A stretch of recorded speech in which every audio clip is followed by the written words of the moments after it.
Hello guys, welcome to Tech Corner, where we simplify your tech for you. Have you been wondering why your MacBook battery dies faster than usual? Or you're a new user or a newbie planning to switch from Windows to MacBook, or you just want to buy MacBook because they said it has a stronger battery? You need to watch this video. And by the end of the day, if you find this video helpful, don't forget to hit that subscribe button to, to enable us put out 10 content like this.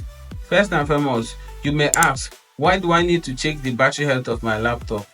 Every MacBook battery is designed to last a certain number of charge cycle, which is usually around 1000. As your battery ages, its maximum capacity drops.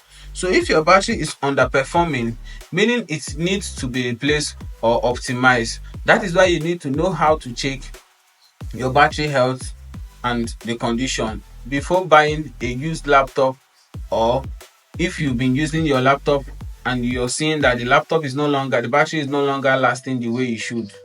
So show you how to check your battery health.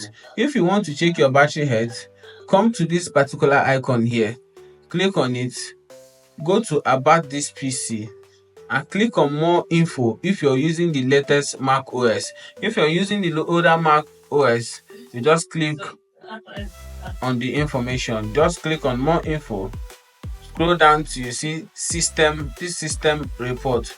When you click on system report, by your left hand side, search till you see power, scroll till you see power, scroll till you see power option.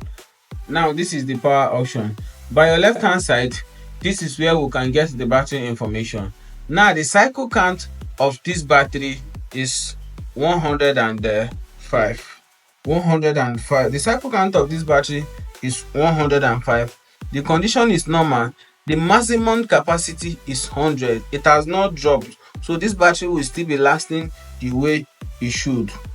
So now let me explain to you what cycle count is. Cycle count tells you how many full charge discharge cycle your battery has been through. If your full charge capacity shows how much charge your battery can still hold compared to it as new. This cycle count means if you charge your laptop, for instance, let's say this cycle count is showing 105, meaning this battery has been charged from 0 to 100% and used from 0 to 100% for 105 times. If it is showing you 200, meaning it has been charged from 0 to 100% and used from 0 to 100% to 0% 200 times. Now let me now explain to you what you need to know. If your cycle count is lesser than 300, it is very okay, and the condition is showing normal, it is very okay. If the maximum capacity is even showing 99, 89, 70, is still okay. But if your charge cycle is up to 800, 900, 1000 is the maximum charge cycle, meaning the battery is gone, it needs to be replaced. But on the other book user that wants to buy a MacBook, you have to take note whenever you want to buy a MacBook. And if you're an old MacBook user and your battery is underperforming the way it used to, all you need to do is to come to your MacBook and check the battery health condition to know if it needs an optimization or it needs to be replaced. If you find this video helpful, don't forget to hit that subscribe button for more amazing tech content like this. See you in my next video.